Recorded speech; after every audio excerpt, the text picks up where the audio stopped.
Hello, everyone. Thank you very much for joining the first book author interview in the Max Weber Program Multidisciplinary Research Workshop Series on Envisioning the Global South. My name is Dr. Lillian Frost, and I am a Max Weber Fellow at the European University Institute, as well as an assistant professor of political science at Virginia Tech and the moderator of this event.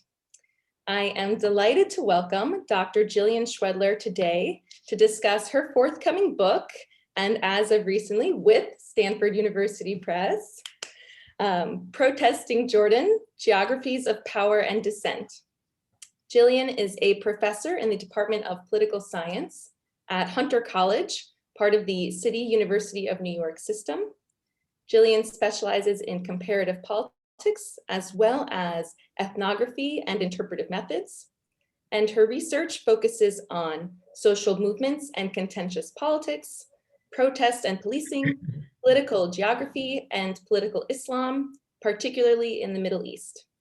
She has numerous publications, including her 2006 book with Cambridge University Press, Faith and Moderation, Islamist Parties in Jordan and Yemen, as well as articles in World Politics, Comparative Politics, Middle East Critique, and Social Movement Studies, among others.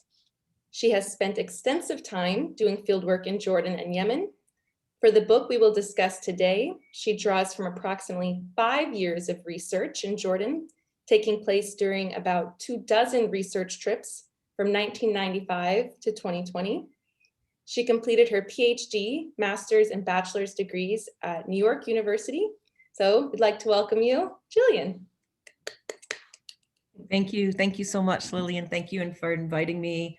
I'm delighted to be here as part of your Global South book talk series. And when I saw the questions that are sort of framing the series, one really jumped out as perfect fit for what my book is, which is looking at how post and decolonial approaches within the humanities and social sciences can unsettle long-lasting understandings of the Global South. And I think Jordan's a case where there's a narrative about a colonial narrative that dominates the telling of the story of the Jordanian state, of how it came into being. And I really wanted to push back against that narrative and see what we found. And I want to say a bit about how this book was inspired, and then I'll give you a little overview of the book itself. There were 2 trips during which I did my dissertation research in Jordan and Yemen in the 90s, but I also started attending some protests then. And 2 conversations really set me thinking about what was happening. One was on a way to a protest in a taxi, we got ensnarled in a traffic jam that was caused by the protest itself. And, the taxi driver was complaining about the traffic and how protests always create traffic. And pedestrians are just wandering by, looking at the protest and moving on. And it reminded me of protests in the United States that I've attended where they're not usually particularly threatening. You're more of a curiosity or a nuisance if you encounter them. Whereas in many non-democratic countries, protests are cause for concern. If you happened upon a protest critical of the regime in Syria, for example, prior to the uprisings, you would get away from there because they don't tolerate it. So it struck me that Jordan actually had this really rich protest culture that no one was pretty much paying attention to. And part of the reason people don't pay attention to it is because the protests don't seem to have much impact. People protest, but it doesn't really change much.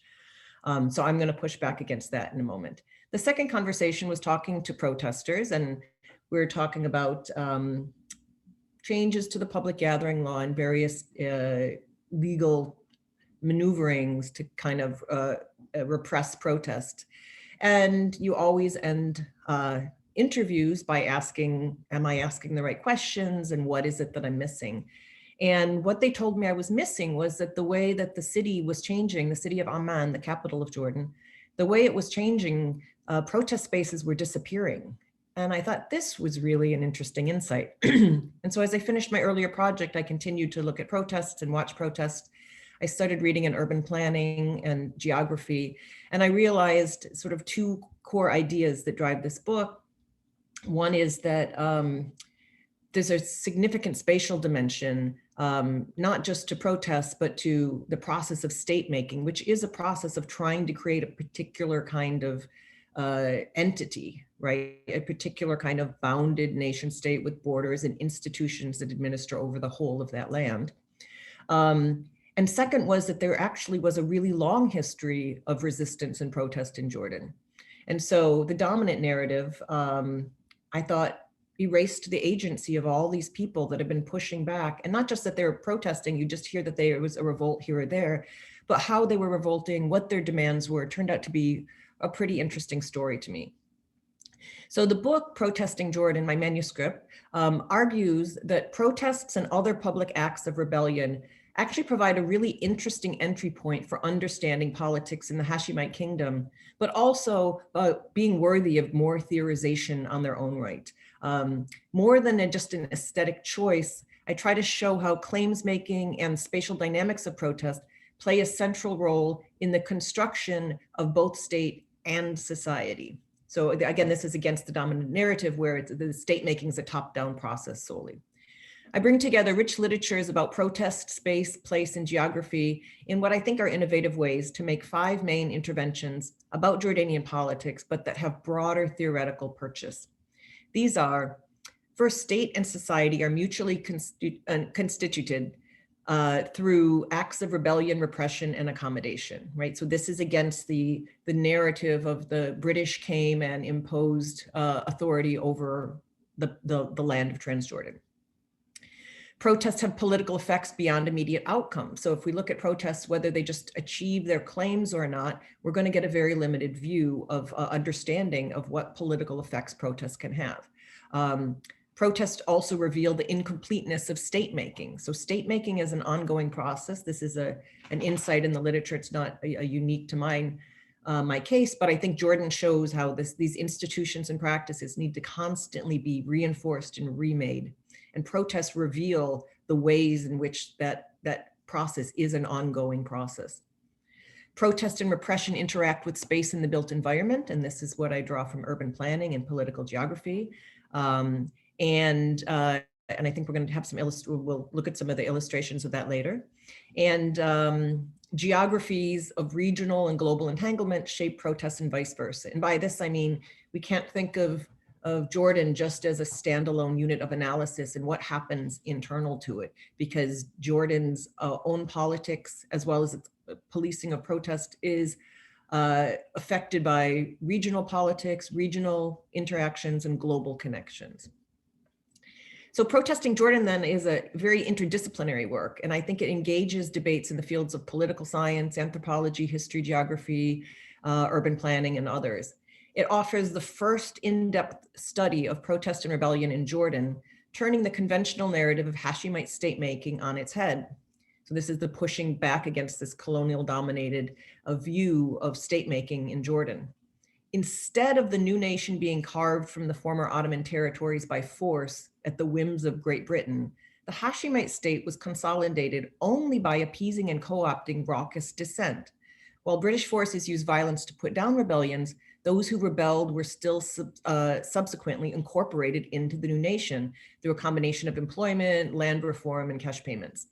Rebellion brought results, and it even affected the emerging state's political geography. Rather than establishing a capital in one of the existing towns, the Emir Abdullah opted to settle in Amman, a small town bereft of the kind of political tribal leadership behind the rebellions elsewhere in the Transjordanian area. So they chose the capital because it was not a rebellious place. The supposedly loyal support base that emerged over the decades behind the Hashemite regime they were always quick to object when the regime did things it did not support. So rebellion and protest continued even as the state became consolidated. However, protests in the form of demonstrations, marches, and sit-ins, as well as rebellions, became part of routine politics in Jordan, beginning with massive protests against the 1928 Organic Law, and that law established the hereditary monarchy. On multiple occasions over the next century, large-scale protests would force the regime to pivot or backtrack on major policies. Protests in 1989 even led to substantial political reforms. In recent years, protests have exposed deep frustrations with the Hashemite regime and even with the king himself among his supposed loyal support base. With increasing frequency, Jordanians are crossing red lines that they had previously honored. At some protests organized by prominent East Bank tribal leaders that are supposedly part of the regime's support base, chants and banners explicitly call for an end of the monarchy. Finally, I locate protests in the context of the Hashemite regime's vision for a new Jordan to be realized through neoliberal reforms, spaces of exception, and urban mega projects. The regime advances an image of a slow Bedouin and Islamic past juxtaposed to a fast-paced, modern, and globally connected present and futures. But Jordanians of both East Bank and Palestinian descent are protesting that vision in the governance and in the capital, while Jordan has emerged even as a regional and global leader in training riot police and other methods of crowd dispersal. Finally, Protesting Jordan examines how protests and repression evolved from the 19th to the 21st century as the population exploded, in part due to flows of refugees, and Amman emerged as a major metropolitan center. I examine the spatialities of protest as they're situated in the built environment, leveraging the theoretical literature on networks, spatial imaginaries, space and placemaking, and political geographies at local, national, regional, and global scales. I also examine questions of time and temporality. Using a long-term time frame, I show how shifting, and a time frame that predates the normal start of the creation of the Jordanian state back to the Ottoman period. I show how shifting geographies of power bring to the fore political struggles related to empire, colonialism, post-colonialism, state-making, and eventually against the emergence of neoliberal governance. In the broader Transjordanian area, from the 19th century to the present, protests bring into view these competing spatial imaginaries, as well as shifting patterns of trade, urban settlement, foreign intervention, tribal authority, conflicts over resources and territories, and migration for education as well as employment. Most importantly, I think the book shows that the practices of blocking roads and burning government property from the 19th century until today have shaped the ongoing process of state making against the conventional colonial narrative. So I'll stop there. I know there's a lot that we can unpack there, but I just want to give you an overview of what I'm trying to do, and particularly how it fits with the themes that you are all engaging. Thank you very much, Jillian. I really, really enjoyed reading the manuscript. It's extremely rich. And I myself, someone who's focused quite a bit on Jordan, though focusing more on the angle of refugees and citizenship, is not aware of the extent of protests. So my first question is to pose to you is really, why do you think that kind of scholarly, maybe practitioner-oriented, and even Jordanian communities themselves have overlooked the role of protests, ongoing historic protests throughout Jordan's history? Why do you think that's something that people have tended to miss? So I think, because it was, the role of the British as a colonial state, because that was so powerful and did try to force and eventually did force the creation of a state. That's just the story that's told over and over. And that story is right to the extent that that happened. But because they're like in the early period, the British crushed the protest often by bombing people and killing hundreds of people. And so they simply looked like they were ineffective and the regime went forward. Similarly, the protests don't seem to accomplish a whole lot. Once in a while, you have these massive protests, but basically immediately after the protests, there is a call for a national dialogue and the prime minister resigns and we have a new prime minister. And it's sort of like, that's the pattern of responding to protests.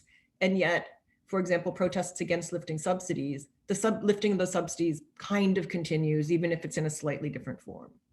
So it kind of looks like they're not that effective at accomplishing anything.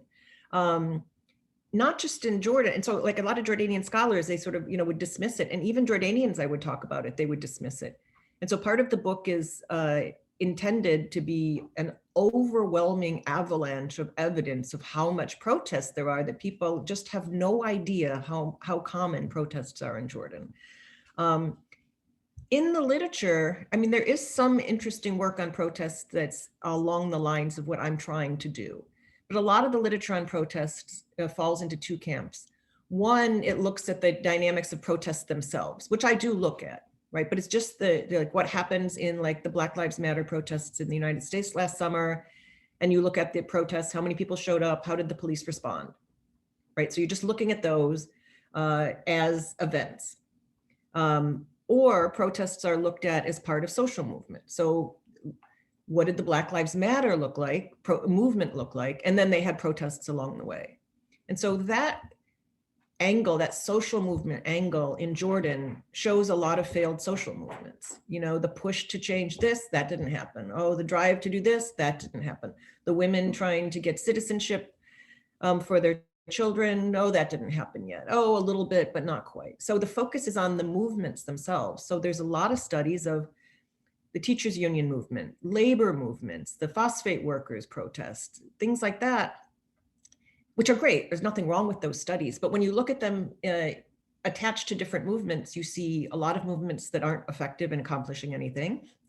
And you see, you miss patterns of protests themselves. You miss the way protest policing happens different in one neighborhood from another neighborhood. The way it's not just what you say, but it's where you say it. So I was trying to sort of push back against that. Again, there is some literature on protests that does this, but this is pretty different from the literature on protests in, globally. And it's very different from the way the Jordanian narrative typically gets told. Again, I think it gets reproduced because it just feels right. There was no Jordan before. They came in and created a Jordan and created a Jordan identity. And there's lots of work about the creation of that identity, the way you use food and culture and history and soccer teams and a flag to kind of create a narrative that Jordan is a thing. But the seeming success of that project obscures the constant resistance that has happened over these decades. And I think your work really invites us to rethink how we imagine a successful protest and a failed protest, and also brings to light the role of routine protests where, maybe it's not even that many protesters that come out, but they do it every week. And, you see these certain patterns of this is how an acceptable protest can go. But then you also show ruptures to instances where protests think they're following the script and then end up suffering more repression than they would have expected. So I think that your manuscript really does push us not only to rethink the role of protests in Jordan's history, but also how we conceive of a successful protest and the work that it's doing. So I thought that's really an important contribution of this work. Thank you. Great. So my next question, I wanted to invite you to talk a little bit more about your I think you described it as moving toward a typology of protest repression tactics. And I'd also invite you to maybe reflect on how many of these were influenced by British or American ideas of handling dissent, and how many maybe reflect regional approaches within the Arab world, and how many maybe are the Jordanian regime's own unique innovation.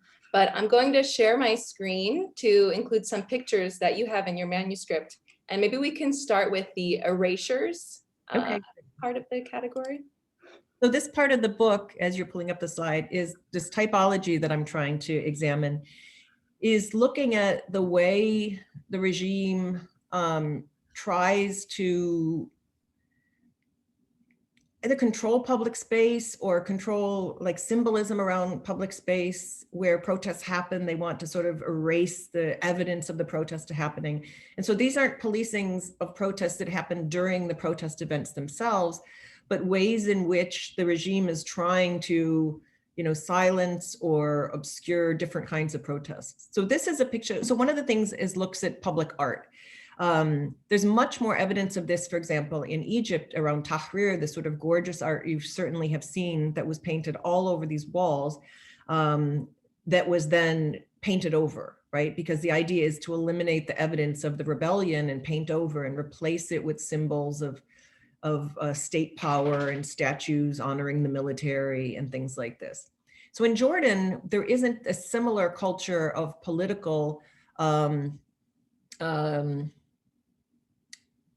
or graffiti to the same level, but nonetheless it is there. And so this is a picture that's on a wall in Jebel Amman, and it was only up for a few days. This was taken by Kyle Craig, an anthropologist from Northwestern, I believe. And this is a tic-tac-toe board, and it's showing a stalemate between NATO and Daesh, which is the acronym for ISIS, but it's suggesting that they're kind of equal in a sense. You know, there's some equivalency there of, you know, kinds of intervention and imposing its view of how the regions should be. This gets sort of erased, but not actually erased. I think it's more of a redaction. So in that it shows that there was something there, instead of painting it over in white, the content is erased, but it's left there as a way, a sort of, you know, a kind of erasure to remove that political commentary. Do you have some of the images of the other erasures? Or I don't know if I have another of an erasure, but I have the next one's of an enclosure. But okay. just before we move on to that one, yeah, I thought that this, because again, yeah, you know, you don't think about protests so much in Jordan. You don't think about it, whether it's about imagining large scale protests like we saw in Cairo, or when it comes to political art or graffiti or other forms of transgression. And I thought that this was really kind of an interesting image. And instead of trying to completely paint over it, you know, merely they just kind of read out the aspects that are problematic, which I thought was kind of an interesting way of erasing. So maybe next week. Let me just give one more, because another example of an erasure is not from Jordan, from Bahrain in Manama, the Pearl Revolution. So they had the Pearl Roundabout happened at a central, here we are on the left. So the revolution happened at this Pearl Roundabout. It's a roundabout with this statue. And they violently crushed the protest and continued to sort of, you know, use photographs and try to identify who protests were and harass them. But they literally disassembled it's an absolute erasure. They disassembled the statue, the sculpture, and they replaced the roundabout with the intersection, just a sort of perpendicular intersection entirely. And there was a 2002 coin that had an image of this sculpture on it, and they removed that coin from circulation entirely. So this is an effort to erase any symbolism of the uprising in Bahrain. Thank you for reminding me. I did have this image. Not one from Jordan, but absolutely a powerful example. Next for this is one of the blockades. So not necessarily an enclosure, but maybe you could talk a little bit about the role of barricades and blockades and sort of unknown disruptions that can happen at any given moment. Yeah, so this draws on a literature called Militarized Architecture. And it argues basically that all architecture is militarized in the sense that, you know, doors and locks are intended to keep people out or keep people in. And so it looks at the built environment in ways to see where there are blockages, where are there exclusions, and people are not allowed to go. And one of the ways in which the government exerts power across the city is these seemingly random closures of certain parts of the city for reasons you can't even understand. There doesn't seem to be construction going on. There wasn't an accident. They just, this is a U-turn lane. They just closed the U-turn lane to prevent traffic returning the other way, and then it'll disappear, you know, for weeks on end, and then it'll appear again. There are roads that are closed completely. Vehicles, state police vehicles will just block the entrance to certain on-ramps, etc. And so like navigating the city means navigating this constant unknowingness of, you know, where there are going to be blockages. And there are these sort of military vehicles often all over the place creating these blockages. And so the militarization of the city is constantly in your face. It's constantly present, that the state is there as a show of force. I think it also highlights another point that you make in the book, where we think about different asymmetries of power in protests. Maybe we think about it in terms of military force, but you also argue that we should think about it in terms of space and control over space. So I think that's kind of another dimension. I don't know if you want to speak more to that now, or we can shift to the next. I think the next slide's an enclosure one. Yeah, so this typology, I'm trying to create a typology for thinking about how governments, control public space, et cetera. This is the fourth circle, a place where there's protests. You'll just find vehicles parked there for hours, days, and then they disappear. And they sort of appear and disappear across the city all the time. And so this typology of enclosures, erasures, enclosures, we'll see in a bit, exclusions. I'm trying to create a typology for thinking about this kind of control of public space, the material control of the built environment that can be used for other kinds of it can travel to other locations. It's not Jordan specific. And I didn't fully answer one of the points you raised earlier, Lily, but it had to do with patterns for Jordan's policing. And I think these emerged directly from colonial patterns of policing, to the extent that, and I document this in the book, Jordan trains alongside US forces, Israeli forces, and runs several training centers inside Jordan that train in counterterrorism and crowd control tactics. So Jordan has not just adopted these sort of aggressive, colonial policing practices of how to control public space and to quiet people and to create disruptions. It is spreading them. It is engaged in the training and spread of them for profit. Any country can send troops to the counterterrorism training force. So you see Chinese contingents there, Russian contingents there. Any country can pay to send their troops there. So it's just the capitalist mercenary training camp where profit matters more than who are our allies, for example.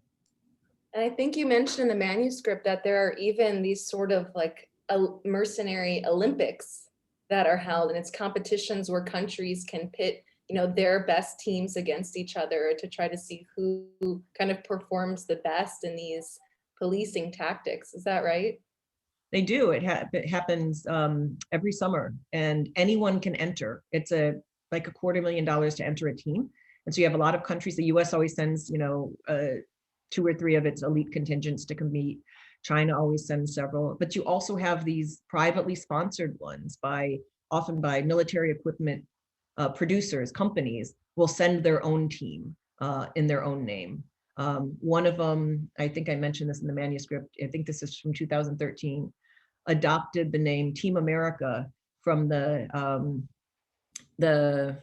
movie, the puppet movie, unironically. So, they compete. So again, it's a for-profit thing. So on this sort of colonial, white colonial policing practices, Jordan is adopted them wholeheartedly, deeply connected. And this is where I talk about this sort of spatialities. We can't think of Jordan, having, these sort of defined borders in a Weberian sense with the Max Weber Institute, this sort of defined piece of territory where someone claims a monopoly on the legitimate use of violence in that territory. We do see that, but then there's so many connections with securitization, militarization, obviously financial connections that traverse those state boundaries in really consequential ways. Yeah, absolutely. And I think another aspect that this picture highlights, if I remember correctly, is the original ideas of urban planning for Amman, where this was meant, you can see that there are benches here, you can see it's quite a wide sidewalk, originally meant to be a space that the public could inhabit. And by parking these military vehicles there, it's basically kind of walking back on that and repurposing what the meaning is of these wide sidewalks. It's not a particularly welcoming space at the moment. Right. I think the next one is finally the enclosure I keep alluding to. Yes, enclosures. Do you want to speak a little bit more about those?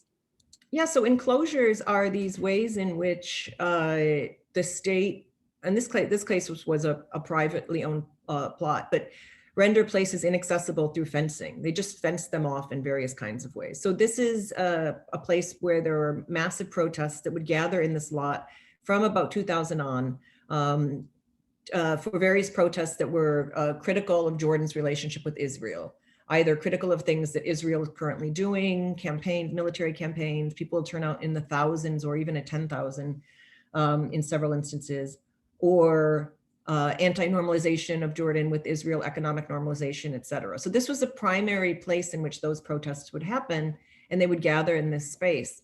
Around 2014, this and other spaces where people would gather at the Fourth Circle, at the Interior Ministry Circle, at other lots across from Parliament, all of these spaces began being fenced off. Fences would go up, they would be rendered inaccessible. In some instances on the roundabouts in particular, they'd not only fence them off or cage them off, as protesters would say, they'd landscape them in the middle. So it would take up the space that bodies could previously occupy to gather and protest, are now completely fenced off and or just crowded with plants and trees growing, often not growing because the ones on the roundabouts are terrible places for plants because you have traffic circulating constantly around them. And so the plants just wouldn't live. And so then you would have a fenced off dead landscaping.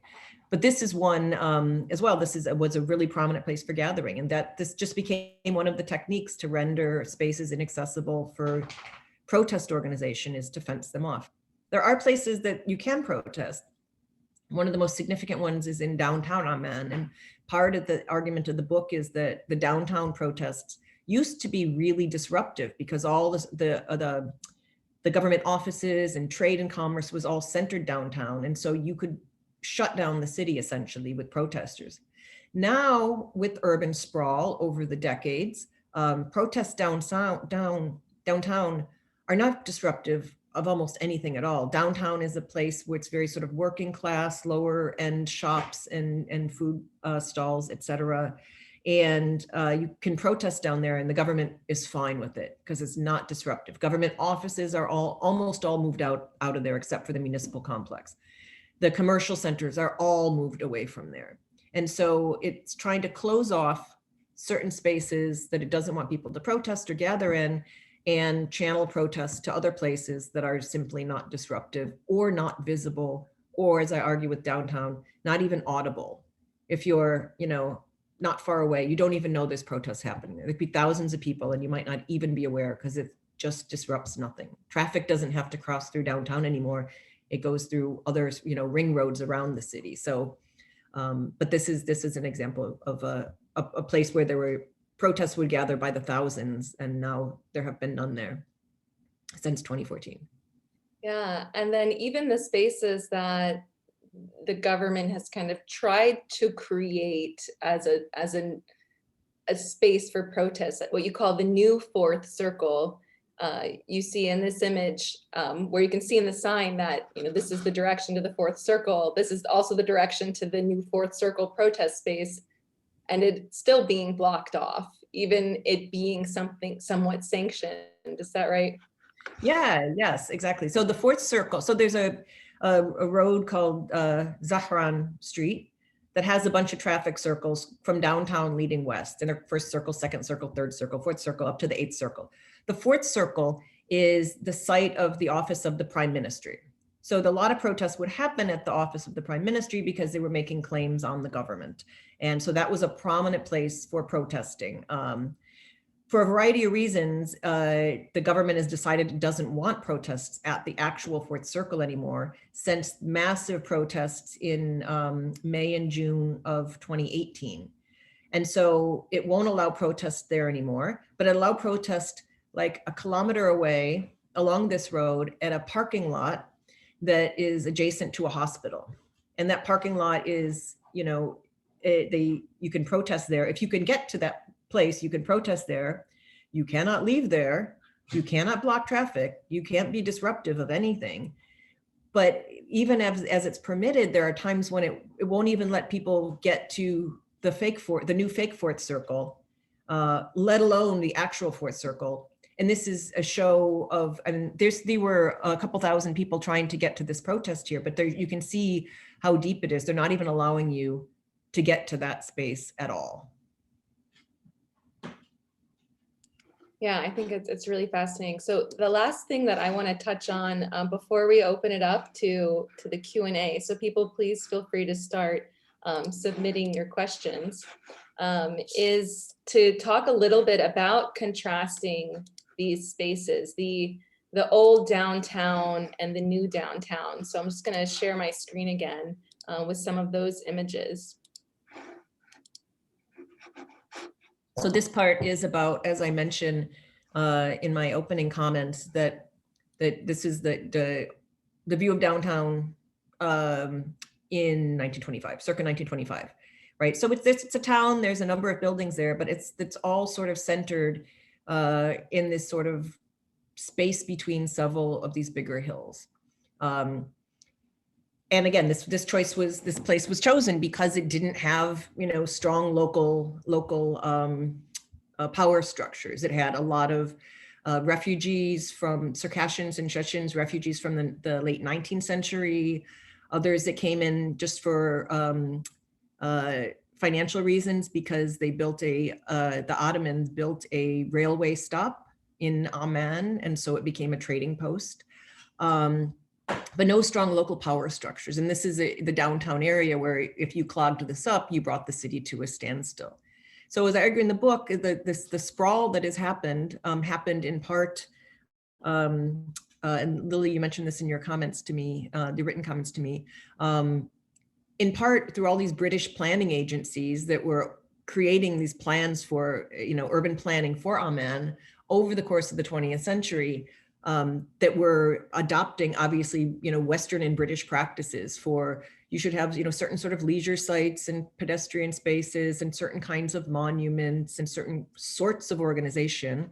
The grid-like organization that is so common in this sort of mid 20th century planning isn't possible in the same way here in Jordan because of the landscape, the winding hills and the valleys, et cetera. It's not as amenable, but you can see in various places, for example, perfectly concentric circle streets going out. So that's that effort to sort of have that ordered, planned situation. Under the new monarchy, well, this starts under King Hussein, this sort of planning of trying to construct Jordan into a center for regional, if not global finance, et cetera. And the new King Abdullah has this image of, we're going to have this new, you know, we're going to be the center. And so this is the mega project that exists in Amman.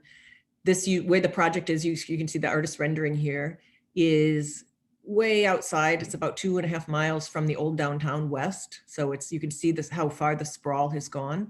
A lot of these buildings have been constructed. Some of them remain, many of them remain empty. These expensive residencies remain empty. But what's really interesting about this, and this is a photo of the billboard as they're constructing it and digging out the holes in 2008, right before the financial collapse, and then it sat unbuilt for, you know, a handful of years, is it's imagining, I mean, it's this woman, I think she's spraying cologne on herself from her very expensive handbag, tossing her hair back, you know, very European looking, short sleeves, with paparazzi. And then the velvet ropes, the red velvet ropes signal exclusivity, you know, VIP, et cetera. And so this project is called Abdali Boulevard.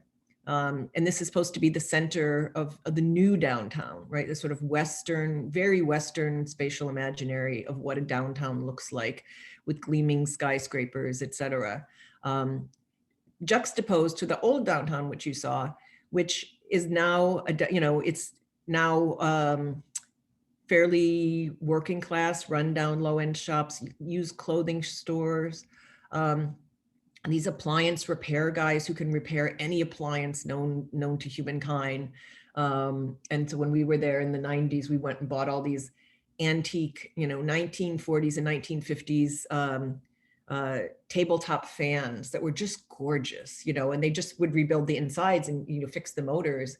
But they're also incredibly dangerous because you could stick your hand in there and the motors wouldn't stop and stuff. But but this is, you know, it's sort of this working class area, and poor people go down there. A lot of Iraqis move there after the Iraq War. So now they're trying to clean that up and make that into something it never was, which is to turn that old area into a romantic, you know, Kasbah, old city kind of look, you know, to appeal to Western tourist tastes of coming to, like, oh, we'll go to the old downtown romantic city center and it's medieval and, you know, winding streets and coffee shops and little, you know, souvenir stands. And then you can go back to the sort of gleaming modern city with the skyscrapers and, you know, massage and sushi bars and martini bars and all of this in the new downtown. And I argue this isn't just a question of urban planning. There are protests around this, explicitly around this.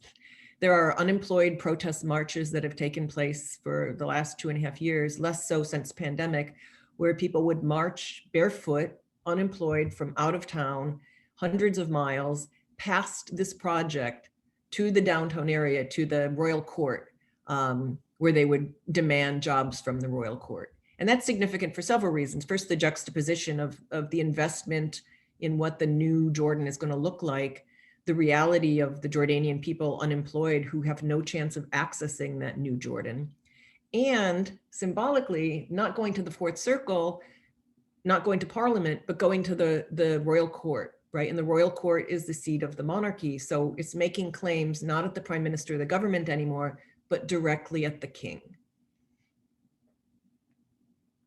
Yeah, I think there's a lot. Well, I also forced you to skip from 1925 to the mid 2000s. So the manuscript, it covers kind of the full period, but just that juxtaposition of the old downtown that was more accessible to the public, that was more amenable to protest, versus the new downtown, which the Abdali project, you know, it includes actually, you know, security measures to enter, you know, the entrances to that space, despite being luxurious and this modern space, are very guarded.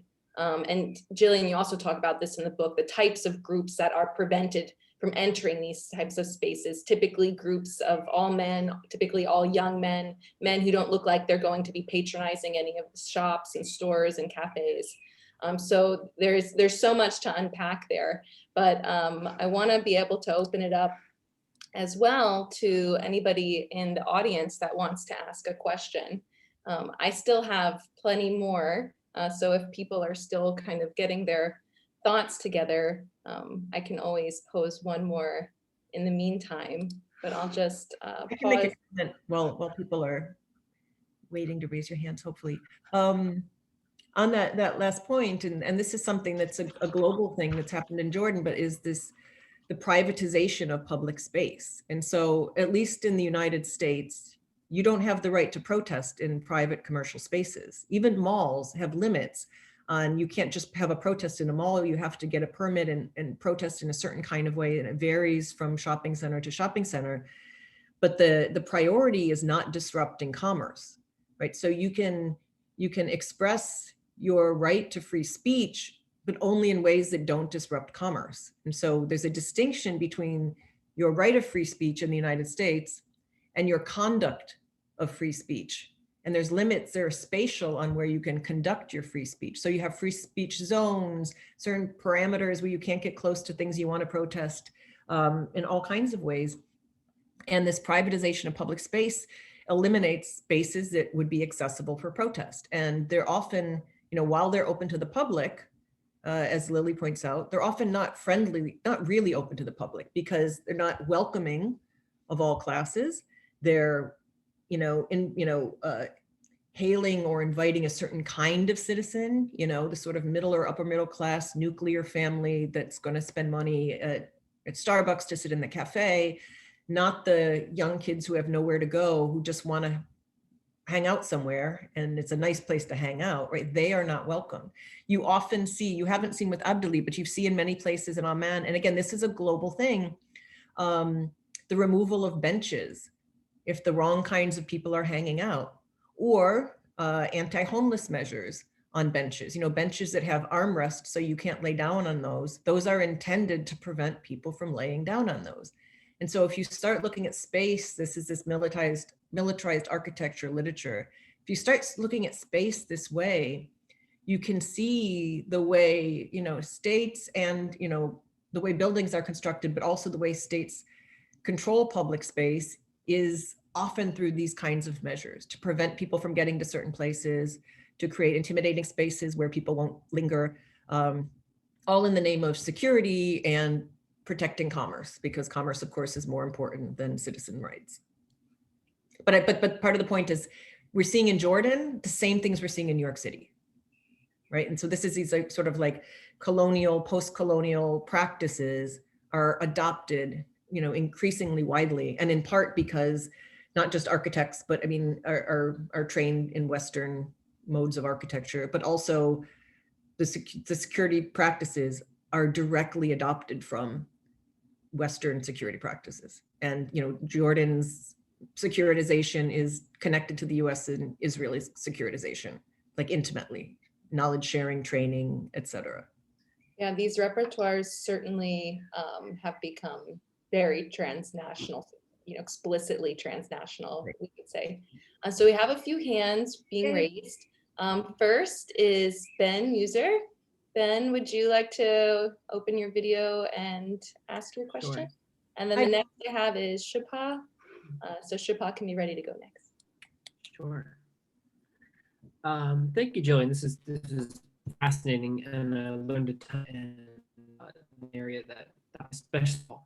So my question was to say a little more about something you said in your opening comments when you're talking about the spatialities of these protests, and you've talked about the ways in which those have been circumscribed and the way that's embedded in global repertoires. But one of the phrases that you used was saying that these protests bring into view these competing spatial imaginaries. And I'm wondering, and I'm sure you touched on this, but I'd like to hear a little more about what exactly are these different spatial imaginaries, and what does it look like when they clash? What does that conflict look like, and how does that play out? Okay, great. So that's a great question. You mean about protests or about the Jordan in general? About the protest space specifically. Are there competing notions of both the local and the national space, and what does it look like for those notions or those spatial imaginaries, as you say, to be in competition with each other? Okay, fantastic. So it's often said that Jordan is an invented state, right? But all states are invented, right? They're not naturally actually existing entities out there. So Jordan was invented, but and through a colonial spatial imaginary, in the sense of trying to create a bounded entity with a local authority that can oversee, administer that space in alliance with the colonial power. That spatial imaginary, which was the British and the Hashemite project, well, let's say the British project, clashed in some sense with the Hashemite spatial imaginary, which imagined Damascus and also Baghdad and Iraq as Hashemite spaces. And so while the colonial imaginary came into being with Abdullah, and then, briefly his son, and then his grandson Hussein, while that came into being in the 20th century, the Hashemite regime itself continued to aspire to broadening its own territorial control. Obviously the West Bank, but every time there was unrest in Iraq, there was sort of this, looking over at Iraq, like, is this the moment for Jordan, for the Hashemites to assert control over Iraq? And we see this in the British diplomatic records where they're writing back and like, we think he's thinking about this again. So that's one. That project itself, both of those new imaginaries of what Jordan could be clashed with the existing ones, which wasn't a singular imaginary, but people in the north and central part of Jordan saw themselves as the southern part of Greater Syria. The middle towns like Kerak and Tafila actually saw themselves as pretty, independent. The northern towns like Salt and Irbid saw themselves really connected to Damascus. So they really saw themselves in that sense. You get down to Man, which is the southernmost significant town. Man is divided into two parts. Man Shamali, which is the northern part, which saw himself as part of Greater Syria, the southernest part of Greater Syria. And the southern part of Man, plus Aqaba, the port, saw themselves as part of the Hijaz. So Western Arabia. So when Hussein, Sharif Hussein, but also when the Abdullah I, the Emir, with British support, shows up in southern Jordan, he's still in Hijazi territory. He's still in his home territory. And that part of this, and camps on the southern side of the town, and makes, what's the word? Begins to talk with people on the northern side of the town, recognizing that they saw themselves as part of the sort of northern greater Syria. So those spatial imaginaries get completely ignored. It's almost as if they were in a void. There was no Jordan, but they were in a void and had no allegiances. Those imaginaries just get completely forgotten. What's interesting now, and I document this in the book, is in protests that sort of those that were loudly protesting, that became part of the support base for the regime, the traditional tribal support base. In a lot of their protests, they're raising these imaginaries again. So for example, there's one common protest chant, which is Deretna Ordaniya qabla Thawra Arabiya. So our house was Jordanian before the Great Arab Revolt. That's saying Hashemites aren't Jordanian, right? They're very explicitly saying you are not Jordanian. And that's invoking like these old visions of who we are, and it's not you. So I think it brings into view those tensions, and it restores a kind of agency to people in Jordan, that they weren't just crushed by this colonial project. You know, they've been resisting, and they still have their imaginaries and memories. And they talk about the revolts in different interesting kinds of ways, the earlier revolts. On the spatialities of protests themselves, so that's at the national level, or this, you know, that scale of creating a nation state. You see these contests over how you can protest. And so Lily referenced routine protests that happen in certain spaces. As long as you adhere to gather here, move here, march here, disperse after 4 hours, you can do it every day of the week and don't care. But if you decide you're going to march farther up the street than you normally do, or you're going to assemble in a different kind of way, the government wants to shut it down. So you have these like spatialities of particular protest spaces. The downtown protests join at the Husseini Mosque and march to the municipal center and disperse. If you start at the Husseini Mosque and try to march uphill to the Abdali Center, you're not getting anywhere, right? So there's protesters are trying to, you know, organize in the ways they want, and protests that's permitted are all protests that conform to what the regime has deemed okay.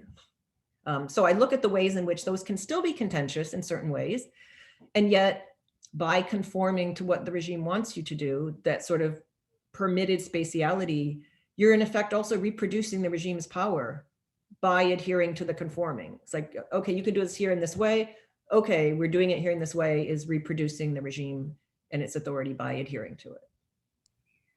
I think it's funny too, you pointed out that some of the activists joke that it's like a date night where, you know, if you can attend one of these routine protests, you know, socialize a bit before you move on to grab a coffee or a cocktail in one of the hipper neighborhoods afterward. Yeah, they'll make reservations, like you make a reservation for 8 or 9 o'clock. So you show up at like 6, you stand around for an hour or two, see what's going on, and then you go to your dinner reservation. Yeah, it's such an interesting aspect of the normalization and routine of them. So I think Shubha is the next question. So feel free to, yeah, perfect. Thank you so much. This was a fascinating conversation, and I feel like I know the conversation's about Jordan, but for me, it translates very nicely to other post-colonial contexts as well. And I think that's my goal, so I'm happy to hear that. I have two points related to that. One's more a comment and the next one's a question. And the first one was, as you were talking about the ways in which protest takes place and how some of it, to me, felt like it was also anti-elite protest, because you're protesting the elite co-optation of the colonial project. And to me, I think that's increasingly something you see in many post-colonial states, but doesn't get talked about enough. And I think of, in the contemporary context, the farmers' protests in India, which is the most massive large-scale protests. And it is actually a huge demonstration against what they see as still a colonial elite in Delhi telling them what to do. right? So I think this is a really nice way to think of how this translates across spaces. And so my second question was, I think you pointed out something that's very, very problematic in most of these spaces, which is circumscribing the places of protest themselves, literally. And I was wondering if this has led to different forms of expressions of protest in Jordan, which could be moving more to social media or print media or other ways in which to have informal networks to express dissent as well. And so has that changed in the last 10 years, or is that something that just happens simultaneously and has always happened in different ways in the past? Great. No, thank you for your comment too. And I always appreciate helping me draw those comparative insights out, because like, you all know cases I don't know. And if it's sort of like, this reminds me of this, it's super helpful to me, because I'm really trying to ensure those kind of connections. I intend this to be a theory or approach, more of an approach, but that can travel, that we can see, these kind of colonial and post-colonial power asymmetries. We can see resistance and restore the agency to those resisting, et cetera. So I really appreciate that. And I had heard of the farmers' protest, but now you're making me want to go look at them more. The social media question is really interesting. And in geography, there's a lot of literature that's emerged in the last decade thinking about virtual spaces, and how we think about virtual spaces. The short answer for Jordan is there's a lot of activism that happens online, but the state has anti-terrorism laws that then were extended to cybersecurity laws. And so the law bracket that, in the laws in Jordan, you cannot criticize the king or the royal family. You cannot say anything that might be potentially, not even actually, potentially damaging to Jordan's relationship with another state. So that means you can't criticize Israel, you can't criticize the United States, you can't criticize Saudi Arabia, the UAE, et cetera. And there were revisions that took place, I want to say 2014 in the anti-terrorism law, and then there were 2019 revisions in the cybersecurity law. Both equated violation of those laws, basically criticizing the king or friendly regimes, with terrorism. So under the cybersecurity law, they arrest and prosecute and harass all kinds of people for terrorism for Facebook posts. So the cartoonist Imet Hajej, who's a famous Jordanian cartoonist, posted, he's done political stuff before, not even in the newspapers, but on, I think it was on his Insta page, but on one of the social media platforms, a cartoon questioning the so-called Abraham Accords, Jordan, or Israel's peace with the United Arab Emirates. And he was arrested. They finally reduced the charges a bit, but he's still being prosecuted as under terrorism laws for posting a cartoon. And people post things all the time. What's interesting is, and there's a connection. So, I mean, every protest has a Facebook page. Like, it's fantastic for me as a researcher now, because you can find all these Facebook pages and you can track what people were saying and posting over the course of, the protest. But every protest has a Facebook page, and people post pictures and videos of them at physical protests on those pages, on their personal pages, sometimes private personal pages, sometimes posted to the public on those pages. And the government goes after those people to arrest them, including people that are criticizing the king, which you can't do. The thing is, if you are from a prominent family, you are most likely going to be out of prison in a couple days or have charges dropped. If you're not, it's a different story. So there's a trial against Basil Burgan, who is an anti-nuclear activist. It's happening right now, and for a Facebook posting. And he's being sued by the Jordanian Nuclear Energy Agency. And he's being prosecuted because his Facebook posting was the posting, and this sounds specific, but it's important. He posted an article and a document by a Jordanian nuclear scientist who had since left and was in the United States. And he posted in this Jordanian nuclear scientist suggested that there had been a crack in one of the in some of the machinery that could possibly lead to a radiation leak. So he posts this and says, if this is true, this is terrible.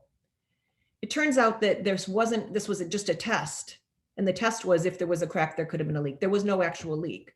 So he pulls it down 2 days later, says, oh, thank God, there wasn't actually a leak. So he's being prosecuted for creating the potential nervousness or anxiety around this rumor that it could have been caused. And they're destroying his business, you know, forcing people to stop having contracts with him. He's a pharmacist, or he runs a string of pharmacies and pharmaceutical supplies. They're harassing him under the cybercrimes law. I know it's a long-winded answer, but you know, it's that space has become an important space for, you know, political dissent, and they don't want it, and they're going after it really aggressively. Yeah, and I think you mentioned even just reposting or retweeting could even be considered an offense. So there really is quite a wide bandwidth for how the government interprets and implements it. I don't see any other questions from the audience, but we still have about 7. Oh, do you want a two-finger? Go ahead, Shubha. I was just going to add to this and say that I think this now translates even better for protest spaces and democracies, because in these farmers' protests in India, they're arresting people for posting things on Facebook, and they're using sedition laws to arrest people. So you have 21-year-old environmental activists who are getting arrested because they retweeted Greta Thunberg. Like, there's no logic to what's happening, but it's very similar in the way you're invoking the law to try and get people behind bars just because they're opposing the regime. And again, like, just as you pointed out, it's the people who are not from prominent families or the elite in Delhi who are the ones who are going to jail. No, that's really helpful. And I don't know if it's the case with India, but in Jordan, the laws that make this possible were fashioned on the US Patriot Act. So this is another coming from a colonial, you know, or post-colonial state. The legislation that is being used to silence dissent is drafted based on the US. So do you know, was the Patriot Act a inspiration? In fact, in India, it's actually the inheritance of British colonial laws that India just took over, and it's the same sedition acts. Super interesting. Yeah, I think it looks like Maria has a question. I was just going to comment also on, we haven't talked much about women in the in protests, and I was just thinking about Sarah Tobin's research that you reference in your manuscript about the ways that because we have these virtual spaces and images, you know, women can particularly be targeted, maybe by people affiliated with the regime, maybe not, maybe people just against the cause, but to alter photos and try to bring kind of dishonor on them. So maybe that's another avenue we can discuss, but maybe first we'll take Maria's question. Maria, feel free to chime in. Hi, Maria. You're muted still. Sorry, I'm sitting outside, so I hope the sound is not too bad. Thank you so much for the talk so far. It's been really interesting. The question that I wanted to raise, you guys already started answering, because it relates specifically to the colonial heritage of state structures. And it really hit me when you guys were already discussing like the specific laws that were invoked. Most of my research has been on South Africa, and specifically like on a massacre in 2012, where like the state also used this invocation against protesting minors, that they somehow had common cause, which is a specific apartheid era legislation that somehow is still on the books, even though South Africa supposedly has, you know, an amazing constitution.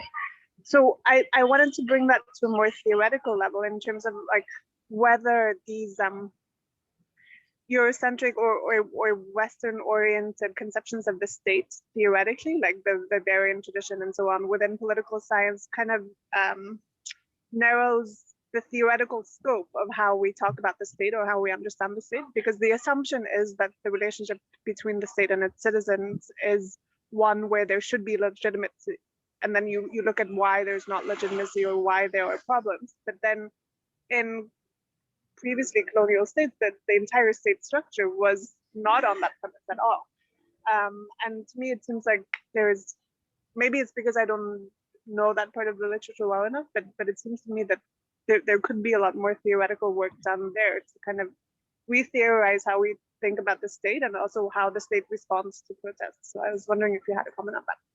Thank you. No, I think you're absolutely right. I think, there's really interesting work on the state, and most of it is not in political science. Political science is still dominated by the Weberian view of a territorial entity, and it's either a successful state because there's a monopoly of violence, or it's a failed state because it doesn't have a monopoly. And that's like, we're stuck in this view. And it also imagines that Jordan is apart from like the United States, like Jordan's a state and then the United States is here and then they might have relations with each other. And it misses a sort of deep, not just borrowing of practices, but the integration of their security system. I mean, they're integrated. They train together, they share information as a routine piece of it. I think there's really interesting work on the state in anthropology. And in some history too, because anthropology of the state focuses often on the sort of construction of certain kinds of institutions and the meanings and justifications behind them. Anthropology of the state focuses on state making as an ongoing project. It's not simply you set up the institutions and it's stable until there's a crisis. I think political science is really clunky for the most part. There are exceptions, of course, like Timothy Mitchell's work is very good and much different in that. And he's trained as a political scientist, but he doesn't care much for engaging the political science subfield because it's just not that interesting. I mentioned in the book about a different article I wrote that was critical of the ways in which people talked about the Arab uprisings as if they were a set of discrete cases. And then you put the success ones in this column and the failed ones in this column and the civil war ones in this column. And then Jordan didn't have an uprising of any significance. Like, well, Jordan did have a very, very large uprising, but they weren't asking for the same thing. Some people wanted democracy. Some wanted more of the old state. They want the welfare state back. They don't like neoliberalism. Some were calling for the overthrow of the regime, but very, very, very few. But there wasn't an agreement on what we wanted. There were just a lot of people out. But in that mainstream political science view, Jordan's just in the negative column, and that's it. That view also imagines that the US relationship with Egypt is irrelevant to what happened in Egypt. The US military relationship with Jordan is irrelevant to what happened in Jordan or to Bahrain, and so I'm not the only one, but that Weberian, view of these contained units that are somehow commensurate, we can line them up and compare, just misses all of what's interesting to me. How power actually functions is by, in some ways, this is Tim Mitchell's work, the power functions by getting us to think of Jordan as an independent, autonomous thing. That facilitates the misrecognition of all of these other, interconnections. So thank you for that. I think that's really important comment. It's one of the things I'm trying to add to this. And I think that brings us back in some ways to my first question about, why are people missing the important role of protests in Jordan and perhaps in other global South contexts? And I think that approach, at least from a political science perspective, of this binary success failure, and then not only the binary of success failure, but also the very limited understanding of what success means. Success means an immediate shift to what Western donor states consider democracy and the democratization process, and anything short of that, what's the value? So I think that your manuscript has a lot to offer, not just due to its very rich empirical, well-researched data on Jordan, but the larger theoretical contributions to protests and space and placemaking, and a great example of interdisciplinary research as well. So I want to thank you again, Jillian. I have a series of thank yous. So first is another thank you to Jillian. Thank you so much. And thank you for coming, everybody. And yes, I'd like to thank all the audience members for attending and the questions you raised. And also, of course, to Pia and Jashwani, who helped coordinate the registration, Zoom link, and event recording, as well as the EUI Max Weber program for supporting this multidisciplinary series. And I'd like to invite everyone to please join us for our next event on Thursday, March 25th, from 3 to 4:30 p.m. Central European Time, where Dr. Wanshu Kong, also a Max Weber Fellow and another one of our co-coordinators of the series, will interview Dr. Luis Eslava at the University of Kent on Dr. Eslava's new book, Broken Worlds, New Poverty, Law, and Youth Violence. So please look out for the announcement and registration link for that event. And I want to thank everyone again for attending. Thank you so much. Goodbye, everyone.